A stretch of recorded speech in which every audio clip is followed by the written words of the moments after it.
When we talk about the wounds that we carry, when I'm counseling people, when I'm sitting and holding space for Black women in particular, it's the lack of protection. And so I've seen a lot of perceived rejection. And I had to tell a client recently, which I call them my lights, I had to tell her that it's not rejection, it's protection. I will manage it all because I'm a ride or die. Instead of riding and living, how do I show it for myself? How do I not become an emotional martyr? There's a shift happening right now, a quiet one. Black women everywhere are feeling it, the pull to stop surviving and start remembering. Remembering softness, remembering intuition, remembering the parts of themselves the world tried to bury.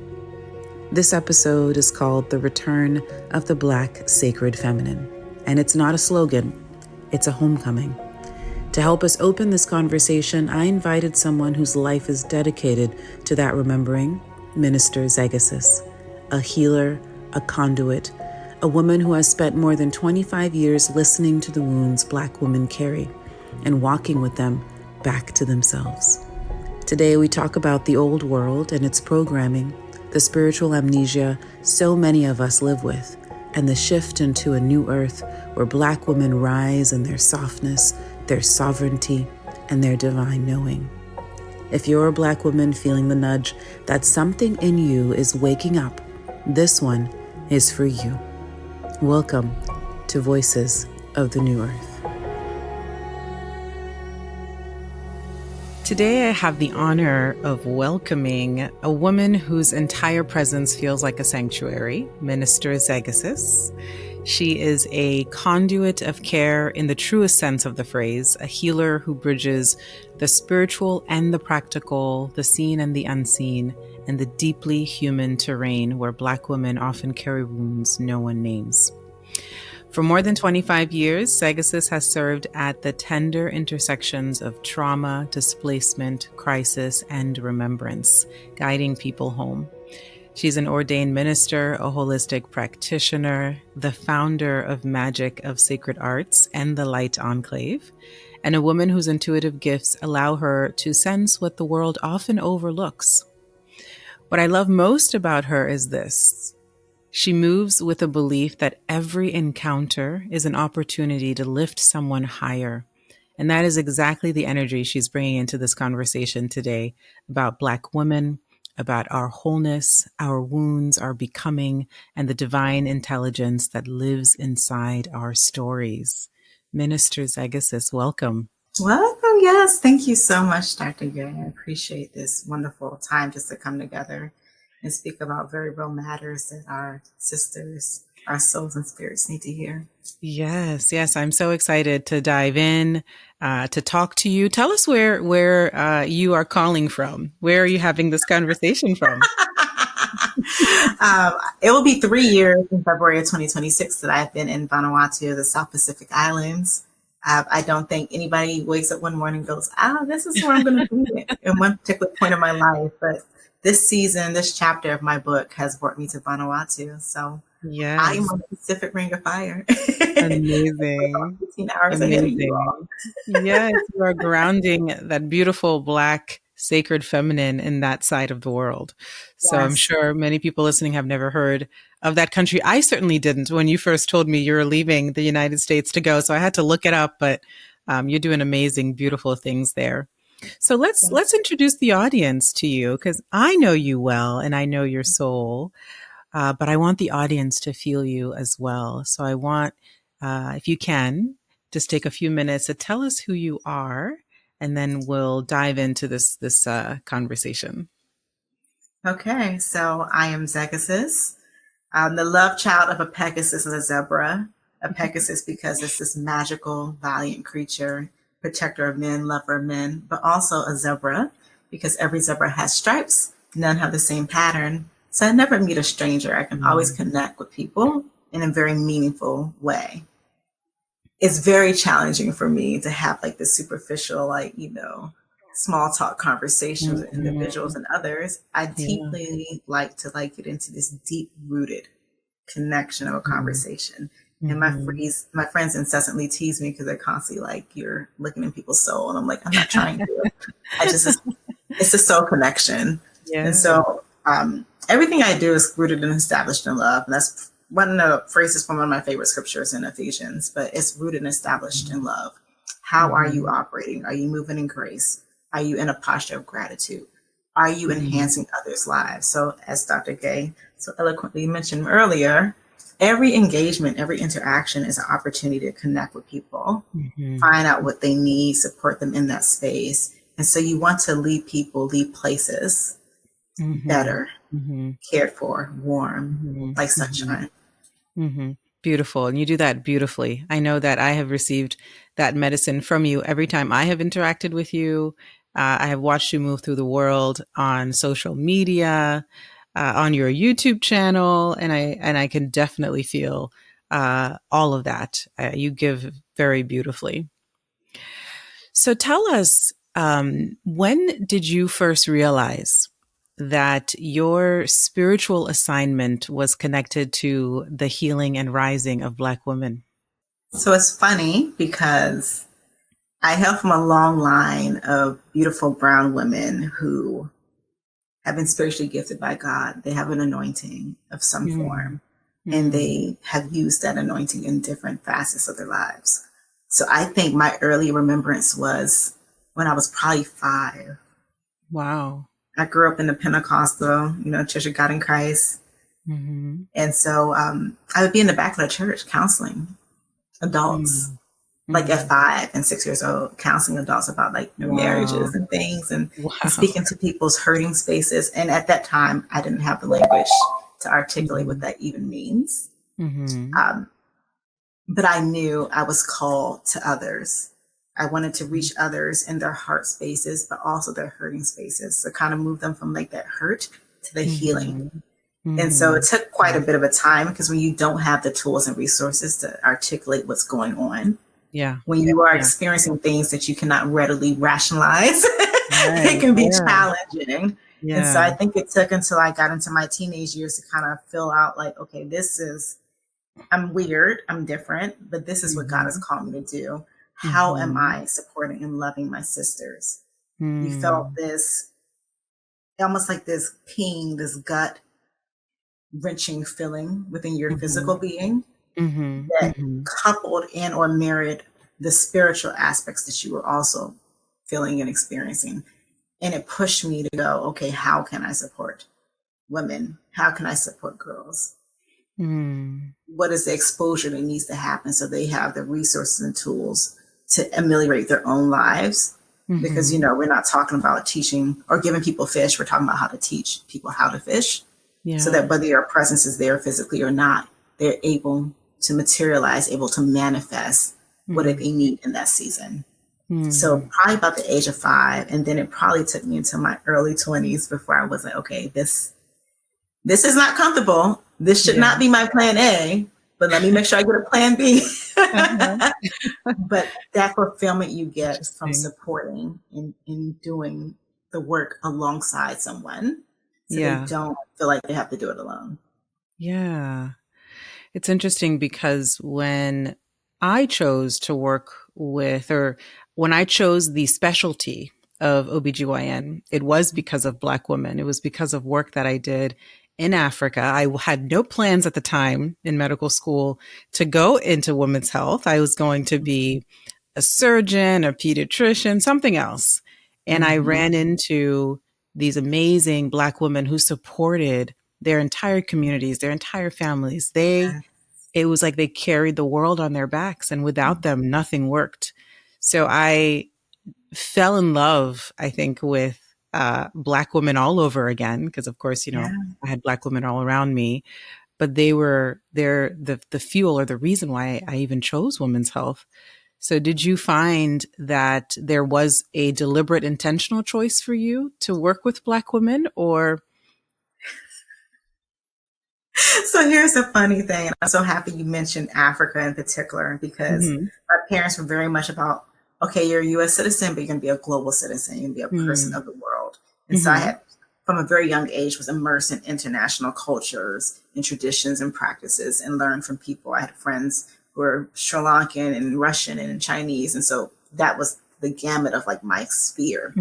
So it allowed me opportunities to go to the motherland. And so the first time I went to Africa, I went to Ghana, and I just got off the plane and cried. It felt like a coming of welcoming, a homecoming. And so between Ghana and then my several trips to South Africa in particular, there was a opportunity for me to do some site assessments and do some small group facilitations because my master's is in social work for displaced populations. So I went to Lavender Hill, and so I was working with some women and girls there, and then also went to the orphanage, and it was almost like a light switch.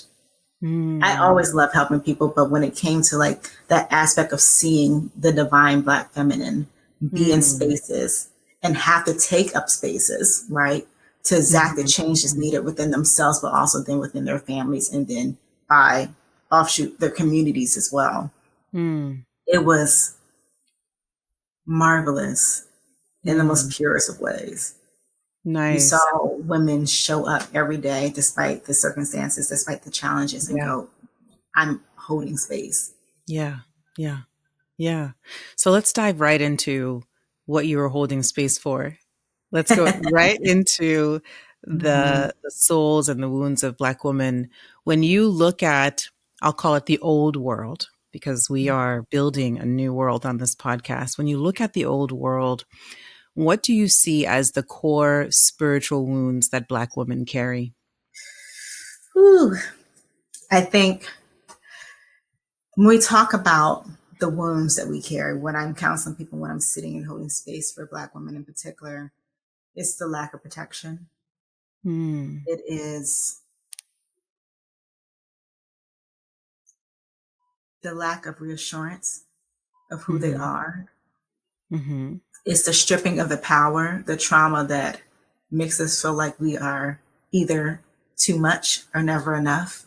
It is the wounds of our mothers and foremothers that we carry, because whether or not their liberties were stripped or their actual freedom, and I'm not talking just physically, but emotionally, spiritually. The idea that we sit in a place of rejection or abandonment. So then we're manifesting gynecological conditions within our womb area. As you know, that's where we tend to hold our trauma. And so I've seen a lot of perceived rejection. And I had to tell a client recently, which I call them my lights, I had to tell her that it's not rejection, it's protection. It wasn't rejection. It was not abandonment. It was protection. In a space where you felt you were left behind, isolated, persecuted, it was not actually that. It's a shifting of perspective. You were protected. Because had you not been rejected, had you not been abandoned, you would have been in a much different scenario, circumstance, situation that would have literally shaved layers off your spirit. And so a lot of that, as I mentioned, the lack of protection. That's so powerful. There's so much here that you're saying. I'm hearing that we are told as Black women that we are not magical. And we know we are. So we are basically dimmed and minimized and made to believe so. And then I'm also hearing that in our trauma, we are misinterpreting the meaning of the experience and then internalizing it as perhaps being less than. Absolutely. Yeah. Absolutely. The dimming, the shrinking, the shading. We're multifarious, multidimensional beings. We are literally magic. We find ourselves, we're octagons. I call myself an octagon, trying to fit into square and triangle pegs and spaces so that we have that acceptance, so we have that perceived, feigned sense of security and safety. Oftentimes because we don't find it within. So we look for this external. And part of what that magic, I think, is our uh, ability to connect to our intuition, is our Absolutely. softness. So Yes. why do you think that the old world demanded that Black women disconnect from that, disconnect from their intuition and their softness? It's so easy to control, to possess the Mm-hmm. anointing, the Mm-hmm. gifts that someone carries, if you force them out of their grounded, centered state. Mm-hmm. If I'm not aligned and if I'm in dis-ease with self, Mm-hmm.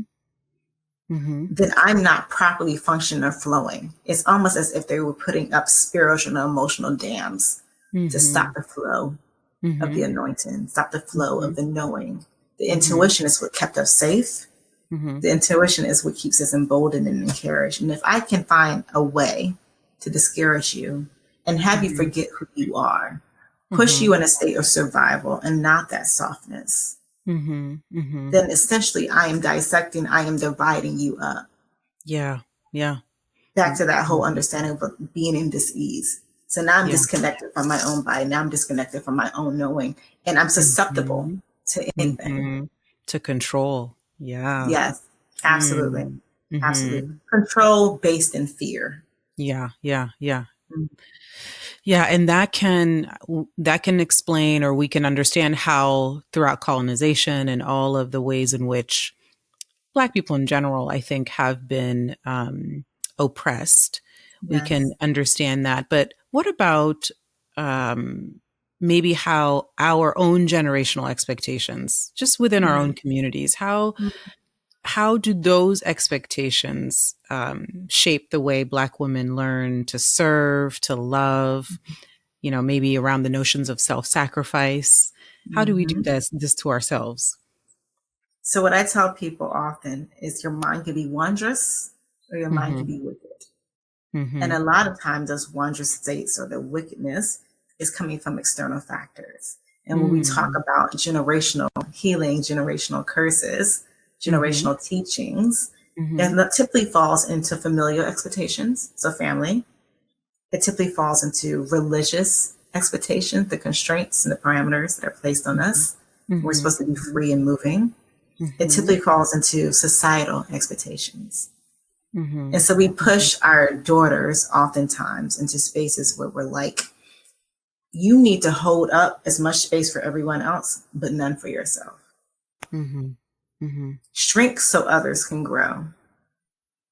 We go into this mindset of, and I can't stand this terminology, and some people love it, but like ride or die, Mm-hmm. ride or die. Mm-hmm. Because then that Mm-hmm. has its Mm-hmm. own implication. That means I will Mm-hmm. literally put up with every single thing because I'm a ride or Yeah. die. Yeah. Yeah. I will manage unfaithfulness. I will manage unworthiness. I will manage untruthfulness. I will manage it all because I'm a Mm-hmm. ride or die. Mm-hmm. Instead of Mm-hmm. riding and living, Yeah. how do Yeah. I show it for myself? How do I Mm-hmm. not become an emotional martyr? Mm-hmm. Mm-hmm. Because a lot of times I see Black women go, I am going to sacrifice. That's self-sacrifice, right? I'm going to Mm-hmm. sacrifice. I'm literally going to kill myself slowly for the Yeah. benefit of others. Yeah. Yeah. And I have to remind our beautiful mocha, French vanilla, mahogany, brown sisters all the time that your worth is not equated to your productivity. And it Mm-hmm. also does not mean that you need to sacrifice yourself to prove the worth or your craft. Mm-hmm. Mm-hmm. You do not have to sacrifice yourself. You do not Yeah. have to Joan of Arc yourself. And so we are teaching our daughters how to love, and we're teaching our daughters how to call that love into ourselves. And if we're not in a healthy space, because a lot of times it's not just, the people out there, a lot of times it's the people within our home. Mm-hmm. Mm-hmm. Are we teaching our daughters that our house is safe and that our temples are also safe? Mm-hmm. How are we deploying our gifts? Mm-hmm. Are we using them for the enhancement, for the edification of their beings and then others connected to them? Are we using them and perversing them so then they Mm-hmm. don't find the true definition of who they are? And paint a picture for us. So tell us, and I'm sure everyone listening kind of knows what these patterns may look like today, but what does that look like, let's say, in the example you just gave with a mother and their daughter? What does it look like today? What are some of the consequences of staying in those patterns versus um, the other side of this equation, finding your freedom, your sovereignty, your authenticity? Mm.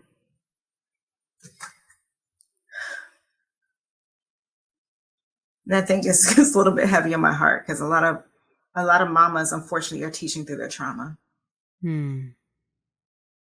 And what's Yeah. been coming up a lot for me lately is the aspect of motherhood, and a Mm-hmm. lot of daughters mothering their mothers Mm. versus the other way around. Mm-hmm. But when we're Mm-hmm. teaching through trauma, we're not teaching all the methodologies, that ancestral remembrance. What do we know to do? Mm-hmm. What do we Mm-hmm. know to grow? We're Mm-hmm. not teaching from that lens. We're teaching from a deficit. So we're Mm-hmm. already starting a step behind. Mm-hmm. Mm-hmm.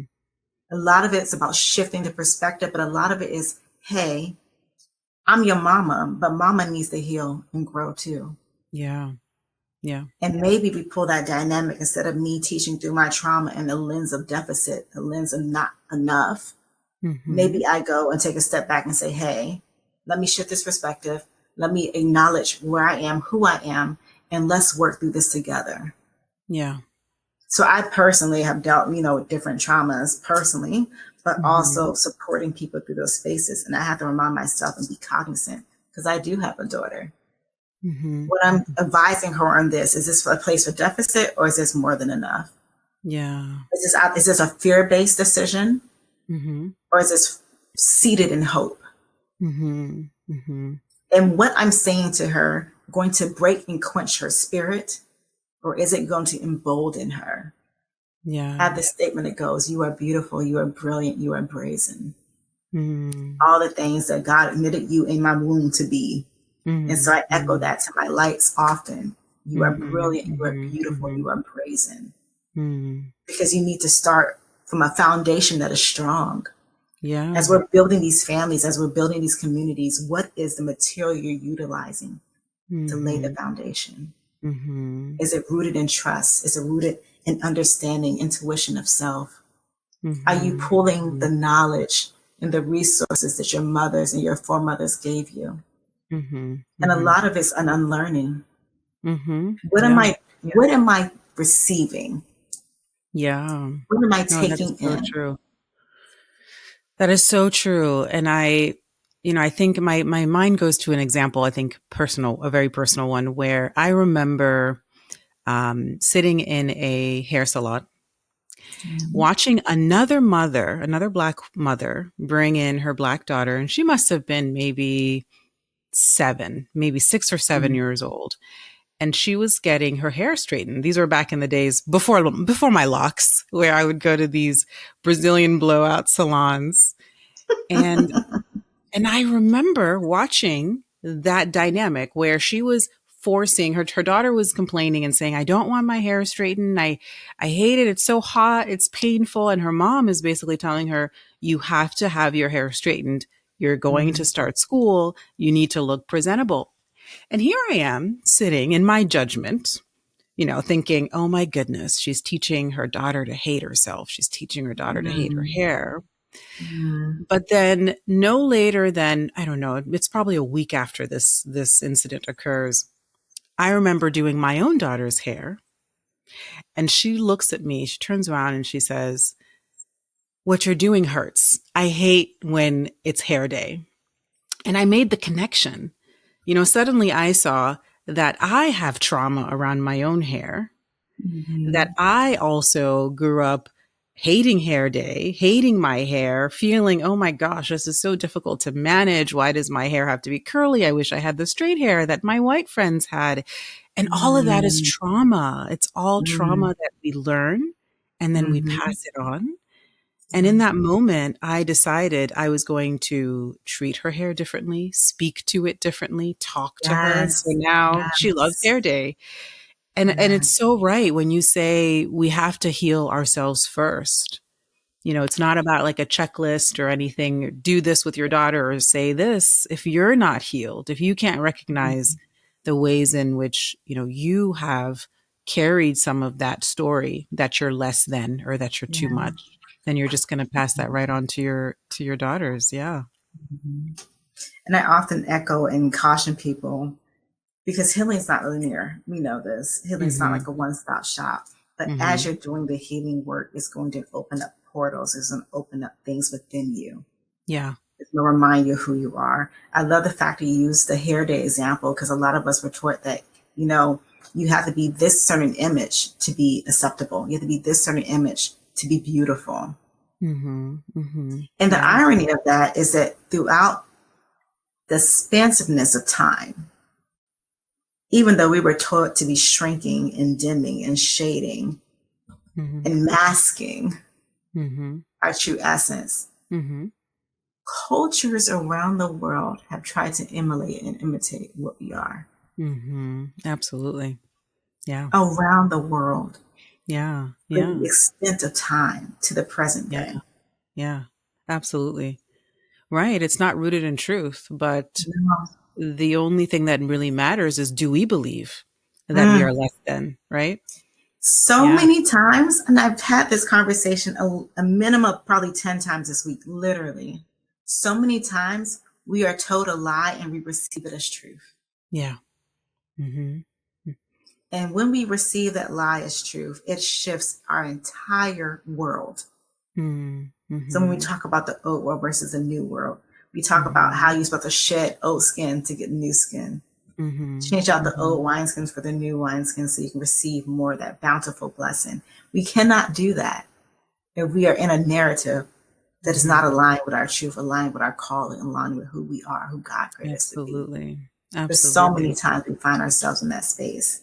Yeah. So how do we combat the lie Mm-hmm. so that we're living in our authentic truth? Mm-hmm. So Zegasus, how did you personally reclaim the parts of yourself that the old world taught you to silence or shrink? How did you do that? So I think I'm actually still on that journey. I think oftentimes we talk about we're going to kill our ego daily, kill the ego daily. And it's not just the killing of the ego. It is the reminding yourself of who you are. Mm-hmm. Because I manage severe chronic pain, every morning I wake up and I'm like, okay, it's a new day, it's a new opportunity. And I have this talk with myself, with my being. Mm-hmm. Because it's very easy to go into a space where you disconnect and start blocking parts of yourself. Your chakras are blocked. You're somatically manifesting conditions because emotionally and spiritually, you have disconnected and starving your spirit. Absolutely. So for me personally, going through the medical journey in particular has been challenging. I've been blessed with earthly angels. That's what I call people that God has placed in my life. You're one of my earthly angels. If you're not aware. Thank you. Absolutely. I've been blessed with earthly angels who have helped me to shift my perspective on things. Mm-hmm. I had to take time to be silent. Mm-hmm. The pandemic taught me that I'm very extroverted. And so when the pandemic first started, I was very upset because I was isolated and I didn't know what to do. And I didn't have the opportunity to positively distract myself. So a lot of times when we're running for our own healing, running from the inner work we need to do, whether it's shadow work, whether it's, journeying inward, we find distractions, whether they're negative or positive. And so the pandemic taught me that I could not distract myself from the healing that was necessary. So I found myself doing a lot of contemplation, trying to avoid rumination. But I found myself doing a lot of contemplation, a lot of introspective thinking. Where am I and why am I here? So getting to the root.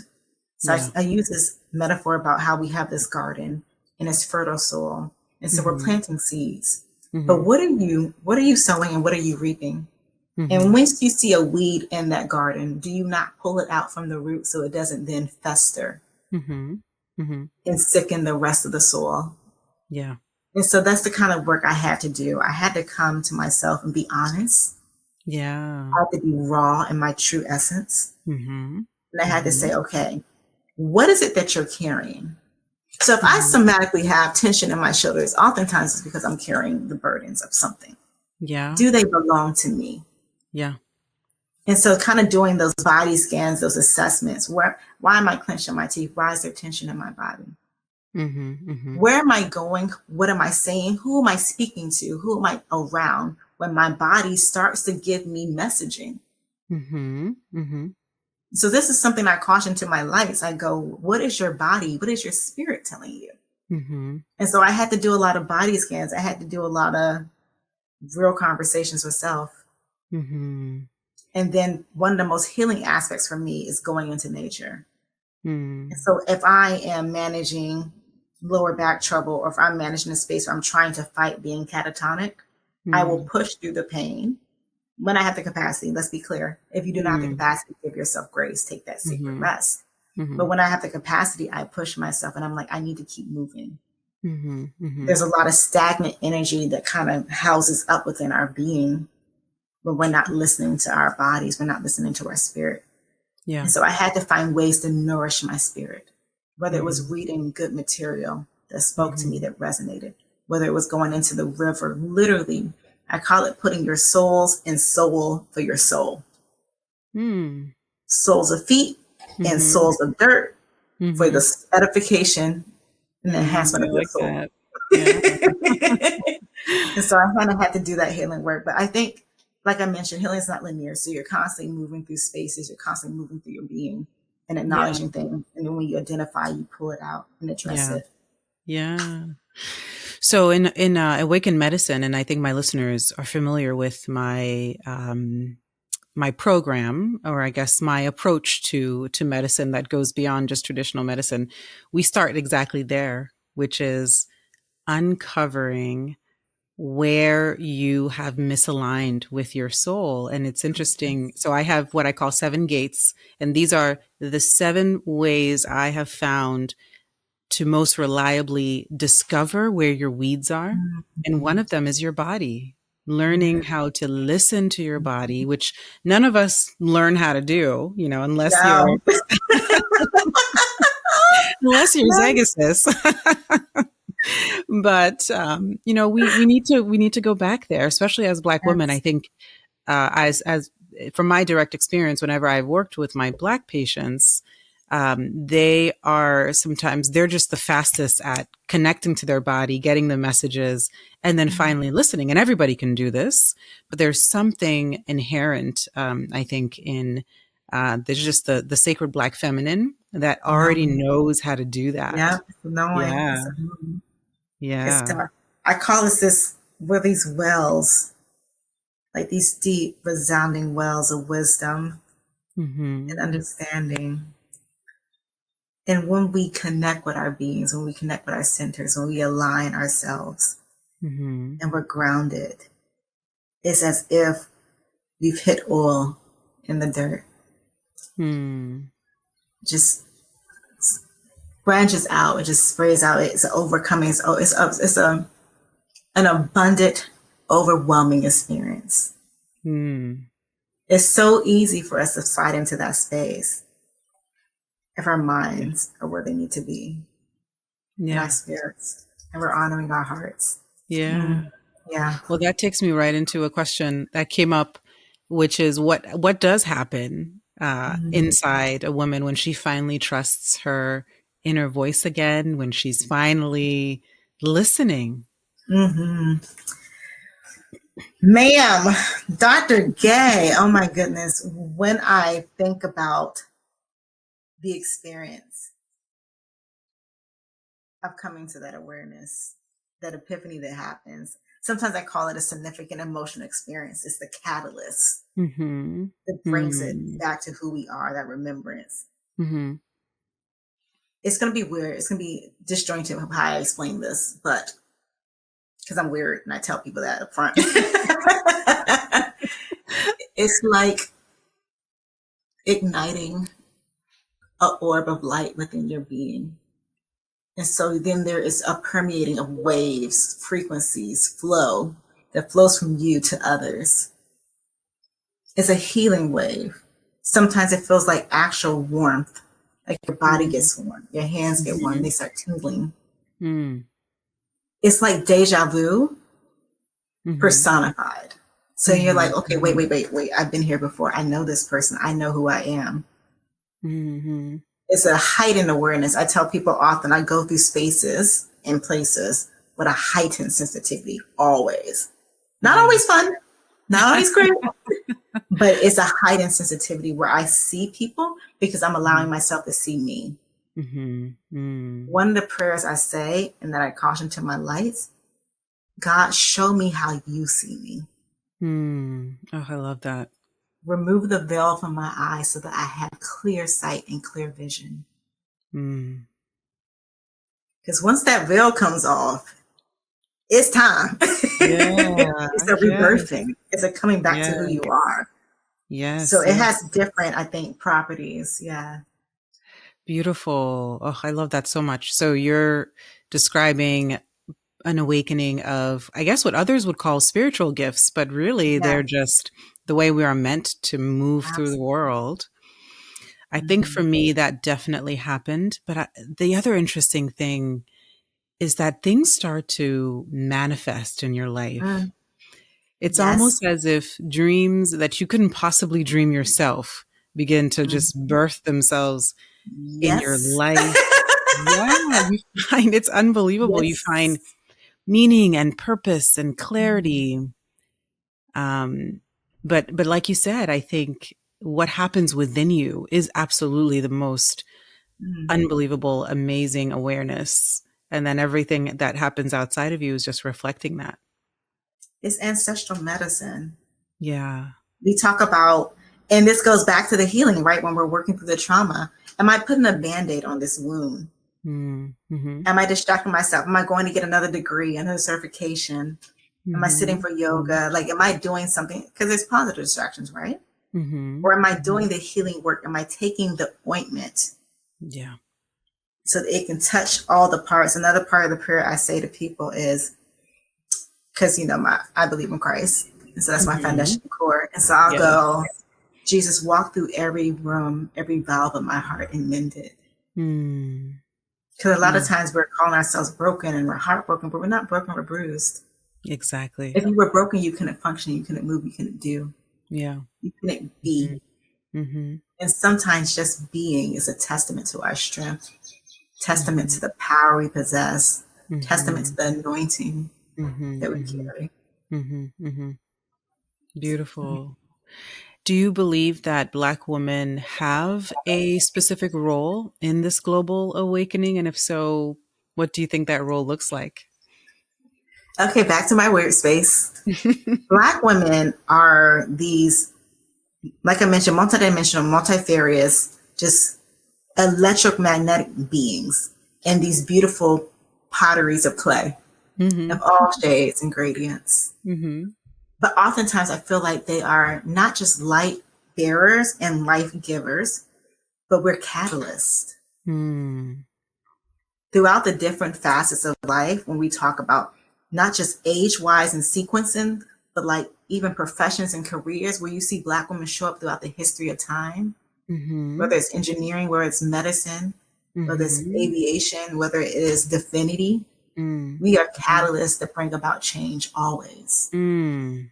Hence in the need Mm. to control that. Because if I want power and control and I see someone who has the essence and the natural Mm-hmm. ability to do it, either I'm going Mm-hmm. to try to possess it or Mm-hmm. pervert it Mm-hmm. or misconstrue it in some way. I want that from me.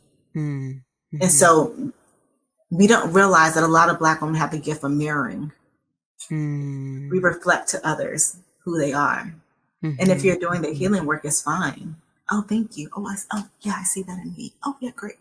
But if you are not doing the healing work and you are devolving and you're Mm-hmm. very much comfortable in your dis-ease Mm-hmm. and in the chaos, then when Mm-hmm. someone is reflecting what you should be doing or what you could be doing or who you are, it's like Yeah. sandpaper on your It's flesh. uncomfortable. It's like sandpaper on Mm-hmm. your spirit.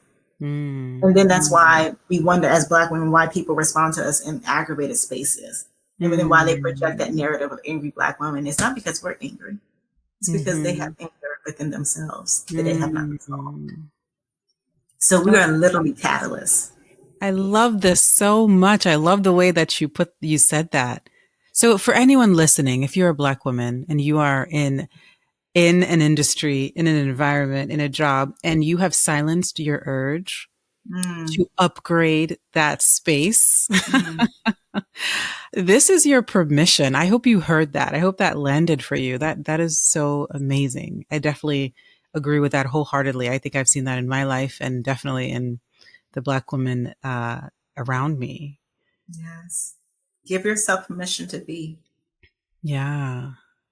So for a woman that is listening and maybe is feeling this pull to rise, to awaken, to be more authentic, but they're either afraid or they just don't know where to start, where would you advise her to begin? With self. Ministry starts in the home.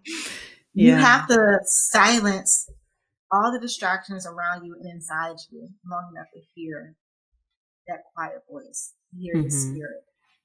So first thing is to get by yourself. And sometimes that's challenging, right? Because we have these different roles and responsibilities. We're mothers, we're wives, we're caretakers.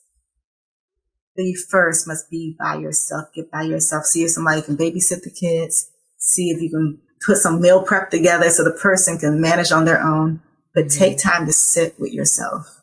And then start writing down. It's like an identity mapping almost in a sense. Start writing down who you are. If you start writing who you are and everything you have are roles and responsibilities, then you lost yourself because you're just talking about the expressions of who you are. But who are you at your essence? What resounds within my spirit? What do I connect with? What brings me alive? What are the things I do that are restorative? And so you start writing those things down. Where are the weeds in my garden? If I wasn't told this at 7 years old, what would be my mindset and perspective on this? I tell people that the past cannot affect your future unless you bring it into your present. So what things do I need to leave behind? What things do I need to let go and release so that I can be well? So whether it is incidents or occurrences, whether it's sentences or phrasing that I've been told that has been conditioned within my, indoctrination of life growing up, how I've been developed, nurtured, raised, whether it's the perspectives, what am I saying to myself?